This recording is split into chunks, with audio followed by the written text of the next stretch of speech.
speaking her soul. Blessed, she speaks her soul.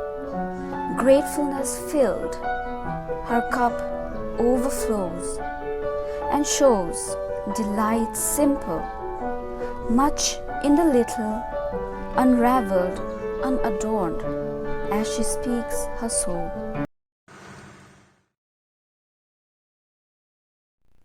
Someone had asked me on how to motivate ourselves in doing our best and in being our best, especially in these depressing and desperate times. I had heard Barbara Sully, an author, writer, and columnist, encourage women to speak out.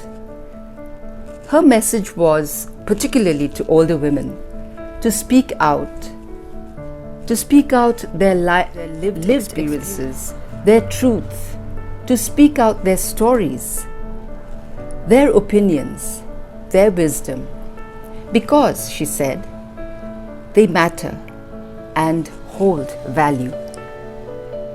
But years before I had heard her, there was already an urge within me to share my experiences, my stories. My stories are usually very simple, but they are ones that have taught me life. And these stories are out there for all, not only for women-only spaces. They are all real experiences. And just like all the others, today also my share is such a story with a revelation.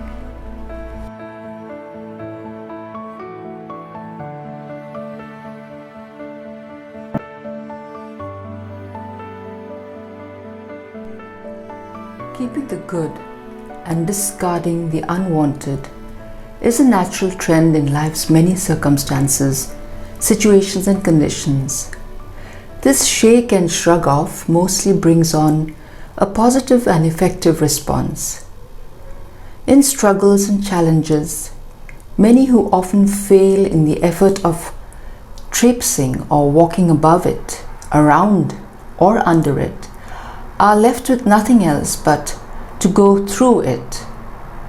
Not the self-sacrificing to gain martyrdom type, but more the accepting kind. Tramping along the long and winding pebbles of wise teachings that I have picked up and am still picking, together with the descending mantle over me of discernment, has over time sparked jolts of perception that leads me today to recount an occurrence once that came with a revelation. The occurrence was a power outage. Power outage, which was once to me a feature fairly common, but which I had started to vouch to have faded into a had been up until a sudden blackout hic. Minutes stretched to hours and then into days, bringing life to a grinding halt. 2,400 hours or so of no electric supply. The grouch in me awakened, the snarl of irritability only a snap of a finger away. I recognized the threatening signs, and a quick willful rearrangement of my attitude and perspective revealed that this condition, though depriving me of any sort of entertainment, put instead on my platter conveniences such as free for no reason at all meals by soft candlelight, the phone and technology with its perks tucked away.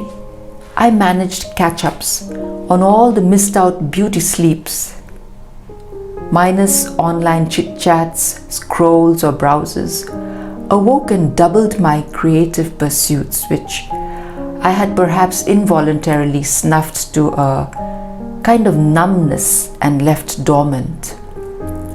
Not willed or controlled by me, these 10 days and nights turned into bestowed blessings. The revelation out of this incident is that life doles out things, unasked for drudges, and however much it be out of sync from the regular, when you know that you can't go against it, sidle gently and receive the goodness that flows quietly alongside it. Believe me, you will be enriched twice as much, because the Creator often uses our setbacks to work out a comeback. It is essential to understand that setbacks are not the end of our story, but opening chapters, navigating our purpose in life and refining our character. They may temporarily halt our progress, but lead to a renewal in our spiritual maturity. Immediate reactions to what we term setbacks do not often carry the best results.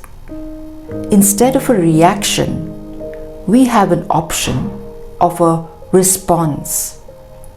The response of being. Being requires a stillness.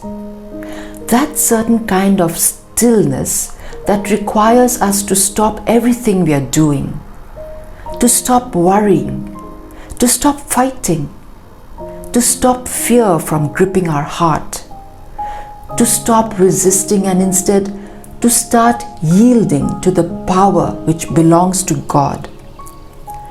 There is something about this kind of stillness that reveals stepping stones to where we truly should be. Stepping stones to a recovery, to a journey of restoration. A stillness so required to navigate our path, and to get there depends on our choices. To embrace the process of releasing bitterness, letting go of past hurts. A comeback that needs courage to make these right choices.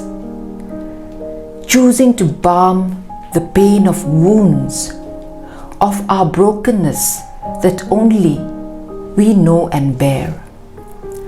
A choice to pluck out the shards that cut deep, which may threaten to remain ingrained within you if you allow it. A choice to break free of fears and instead see clearly the purpose of your life and the choice of making it beautiful. The choice to pave a path of healing for those who may follow, and not to mark time in bitter hatred that will only smother you to a nothingness. Only and only in these lies your victory. And that's where and how a setback can be turned into a BID, as I call it, a blessing in disguise, which can only be achieved through your MOM, which is your mind over matter.